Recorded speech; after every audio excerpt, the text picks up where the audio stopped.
So I saw an interview about boxing and money by the Smith brothers, and I think it's an important discussion. So let's break it down in 11 ideas. Idea number 1. Boxing claims to pay its fighters 85 to 95% of all the revenue. But the Smith brothers just revealed that the top 1% of fighters take 90% of that pot, leaving the rest earning below minimum wage. So boxers below 1%, effectively, they make pennies, and I mean that figuratively. Boxing, in a sense, is an unfair meritocracy. The big names, the names with the big brands, they make the big money. So the notion that all boxers make big money is false. And this is what we call the survivorship bias. We look at the top and we think that the top represents the middle and the bottom. But in reality, it just reflects the 1%, maybe less than the 1%. And this is a crucial distinction. Now, the second idea is that Paul Smith earned £3,000 for his debut in 2003. In 2026, 23 years later, and the cost of living crisis, debut purses have barely moved. So boxing wages have not increased with inflation. They've stayed the same. Again, the big dogs, and when we say the big dogs, we're talking about the people with the big branding, the big names. They take everything. In effect, when we ask the question or when we state it's an unfair system, that seems to be a statement with a secure premise. In boxing, there are very few winners. Like I said, maybe it's 1%, maybe it's less than 1%. And even the 1% can lose all their money. But that's another story. Here's a question. Can the majority of boxers in the boxing game feed their family? And the answer to that question may be alarming. So the third idea is the ticket deal is sold as an opportunity, but the maths reveal its trap. Sell 5,000 in tickets, cover the opponent fee, pay the house, split the rest 50-50, you're walking away with £1,000. I think this is really important, that there are opportunities that are sold like lottery tickets. But when something is sold as a lottery ticket, is it objectively a lottery ticket? And when you think of, say, basic business, if you make 20k but you spend 30k, you lost 10k. Selling anything in today's market is difficult, and I feel that that premise is correct. Capitalism in today's market is very tough. The question is, why is it tough? Perhaps there are more people, but less consumers. Effectively, when we talk about business, it's about selling a product or selling a service. If less people are buying products and less people are buying services, then that becomes increasingly difficult. But as identified here, the ticket deal, it's sold as an opportunity. But not all opportunities are good opportunities. And it's important to look at things objectively. The fourth idea is the Zuffa model. The winner stays on, the loser is cut. A direct copy of the UFC framework, but the Smith brothers expose a fatal flaw. In boxing, fighters can just go to Matchroom. So boxing has a freedom. It has a freedom that UFC does not have. And that leaves the question, or it gives us the question, how important is freedom?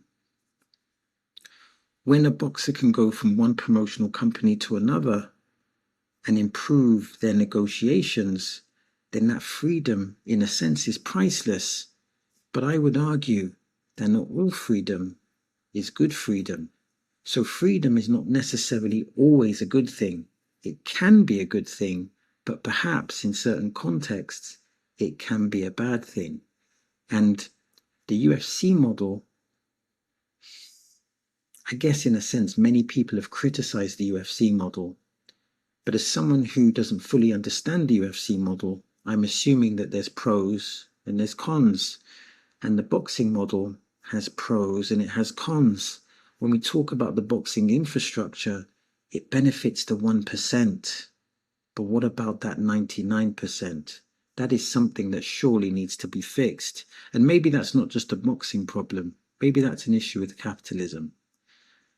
Idea number 5, a manager in boxing can legally earn 25% of a fighter's earnings. The trainer who is in the gym 6 days a week, studying opposition, designing game plans, creating an optimum boxing environment gets 10%. Is this split fair? 3 questions. Why can the manager earn more than twice what the trainer earns? Who contributes more directly to the fighter winning? And does arranging the fight deserve more money than preparing for it? These questions, in a sense, may lead to more questions. But it makes me think, who decided that the manager gets 25% and the trainer gets 10%? It seems unfair, but is it unfair? Are we undermining the role of a manager? I don't think we're undermining the role of a trainer, because the trainer is crucial, but also the manager is crucial. But we're not saying the manager is not crucial. What we are saying perhaps is that the disparity in pay is not correct. And perhaps that 10% to 25%, perhaps that should be closer. And I guess some people would argue that perhaps a trainer should get more, but whether that premise is correct, I'm unsure. Idea number 6, there is no minimum standard to turn professional in boxing. A fighter who just lost a boot can decide on the walk back to the corner that they're going to go pro, and no one stops them. Again, this is the freedom of boxing, but is that freedom a good thing? Should it be regulated? And can it be regulated effectively? There is obviously a caveat here that when you step into a boxing ring, you have to undergo a medical. So I guess the caveat is that yes, you have freedom as long as you pass the medical. But I guess there needs to be a culture that supports that. How can I put this? You don't want people going into the ring unprepared. So you need to develop a culture that doesn't enable people going into the ring unprepared and getting beaten and getting battered. So effectively, everyone has that freedom as long as they pass that medical, but it's about having a culture that enables people to make intelligent decisions as to whether to step in the ring or not, or to make the decision, or to make the right decision with regards to the timing as to when they should step in the ring. Now, the 7th idea is that social media has replaced the ring record as the primary currency for getting signed. Now, this is really interesting. Callum Smith admitted he would have struggled to turn pro in today's climate, not because he couldn't fight, because clearly he can, but because he wasn't loud enough. The virality of the boxer becomes the currency. Imagine that. It's the virality of the boxer. It's not what you do in the ring. It's what you do outside of the ring that is the most important. Is that a problem? I think that is a problem. Of course, promotion is important, but should promotion be more important than whether you can box or whether you can fight? What does this do? Perhaps it forces a culture of where boxers have to self-promote. They have to become better promoters. They have to become disrespectful. Perhaps they have to shift their identities. Is that a problem? And like I said, it's not about what you do in the ring. It's about who's talking about you. So you have to generate viral moments. And if you can't generate viral moments in the ring, that means you have to generate viral moments out of the ring, which inevitably means you have to call out people's names, be disrespectful, and engage in trash talking. And I guess the question there is, can trash talking affect the credibility of what we like to call the gentleman's sport? And then the 8th idea is that activity in the first 2 years is the developmental difference between a career and a wasted license. But the ticket deal structure financially punishes fighters who fight often. That's not something I was aware of, and that's a good insight. It's a shame when the economics damage a boxer's growth, because it's important for boxers to box regularly. And I think a lot of fans fail to understand this, because think of this. People criticize boxers for not moving fast enough, but they don't criticize a system that leaves talented boxers in the dirt. For example, a boxer could do great performances in the ring, but because they don't do the marketing outside the ring, they don't get the same opportunities. And why do we not criticize this? Or why do we not criticize this enough? It makes you think, do the boxing fans really care? And then the ninth idea is the rise of the strength and conditioning coaches, the rise of the nutritionists, the rise of sports science has raised the cost of producing a competitive fighter, while debut purses remain frozen at 2003 levels.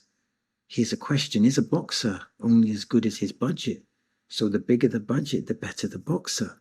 Should teams be multifaceted? Or should a person be able to do strength and conditioning and nutrition? Or does it have to be separate? And should the economics affect the preparation? It's a difficult one because money is such an important element of boxing.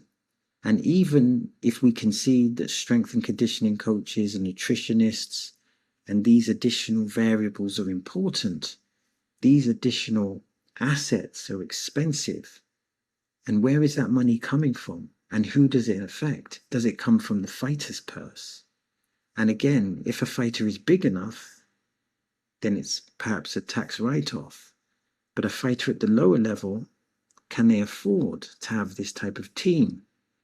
And again, it just seems that there's this notion that a competitive fighter has not just a marketing budget, but also a preparation budget. Because again, we're not just talking about strength and conditioning coaches. We're talking about nutritionists. We're talking about sparring. Sparring is very expensive. Getting the right sparring, getting the best sparring is expensive. And ultimately as well, you can have, people holding the mitts. Mostly it's not just one trainer. There might be an assistant trainer, a co-trainer. It's a whole team of people. And those team of people, they need to be paid rightfully for their services. Now, the 10th idea is that the top end of boxing has gone skyrocketing. Think of Fury, Joshua, Usyk, generating nine-figure purses. Well,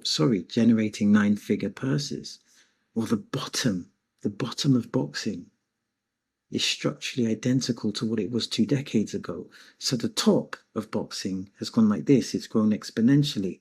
But the bottom has either stayed the same, or maybe the bottom has even gone down.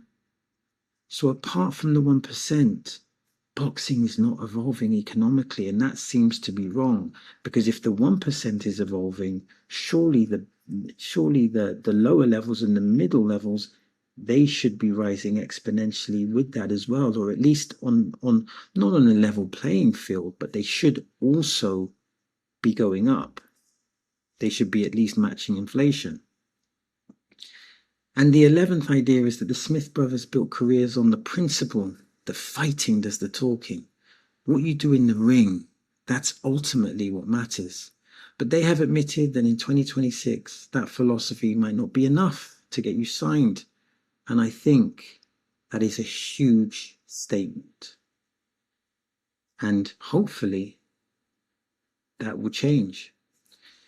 Now we're going to move into 5 questions, but before we do that, I want to say that I respect the Smith brothers, not just for their boxing, but also for their support for autism. Now, with that being said, let's move into these 5 questions. So question number 1, has boxing become a sport where the top 1% thrive while everyone else struggles to survive? It does look that way. Like I said, it looks like the 1% keeps getting higher, but the middle levels and the bottom levels, they keep decaying. And you would think, of course, the pie is not going to be divided equally, because in a meritocracy, the winner gets the most. That's understandable. But there's a difference between getting 70% and 99%. Perhaps the pie needs to be cut a little bit differently. Question 2, why have professional boxing purses barely changed despite decades of inflation? This is a question I guess managers or economists could answer. Again, it's all about how the pie is cut, and it's unfavorable. Question 3, should trainers earn more than managers given their direct impact on performance? I'm not sure if they should earn more, but I think that question should be explored. Why is a manager paid disproportionately more than a trainer? And that should be looked at. What should the pay scale of a trainer be? What should the pay scale of a manager be? And surely that cut should be fair, because it feels disproportionate when you look at how intimate a trainer has to be with a fighter. A manager has expertise. They have expertise in negotiating contracts. They have expertise in negotiating fights. But a trainer has expertise not only in developing the relationship and developing the fighting style, but also developing the strategies and managing the emotional well-being and developing potentially great fighters. Question 4, has social media become more important than boxing ability when building a career? It would appear that unfortunately, social media, I think that the effect is too disproportionate. Of course, social media is important because social media is marketing, and marketing. In boxing, you need marketing, and social media has a relationship with marketing. So it's inevitable that marketing is important, but it's disproportionate when the marketing is more important than the fighting that goes on in the ring. The question may be, who is to blame? Is it the fans? Is it the management? Is it the culture? Because surely something is wrong. It needs to be more balanced. Of course, boxers need those viral moments. Of course, we need the entertainment. Boxing is mastery, but it's also entertainment. But like I said, it's too disproportionate. And finally, question 5, is modern boxing becoming financially unsustainable for everyone outside the elite? Again, there's that question. How many boxers outside of the 1% can feed their families? And I suspect that answer would be alarming. And if that premise is true, then boxing has become financially unsustainable. But if you cut the pie differently, then it can go from being unsustainable to being sustainable. And I think it's really important that the Smith brothers have brought this conversation to light. And hopefully there will be more attention on the subject of boxing and money management. So I just wanted to give this final statement. Think of this. Boxing sells the dream of fame, wealth, and glory. But for most fighters, the reality is financial struggle. The top 1% earn fortunes, while everyone else battles frozen purses, rising costs, and limited opportunities. Talent alone is no longer enough. Fighters must sell tickets, build followers, and market themselves. The Smith brothers have exposed an uncomfortable truth. Boxing rewards the stars, but the system often abandons the fighters still trying to become one. So that's the end of the video. Now I'm trying to build a digital boxing community, and that means I'm interested in your thoughts, I'm interested in your perspectives, and I'm interested in your observations. Now, if you want to support the channel, press like, hype, and subscribe. And if you want to watch more content like this, then simply click here or click here. As always, thanks for your time. It is much appreciated.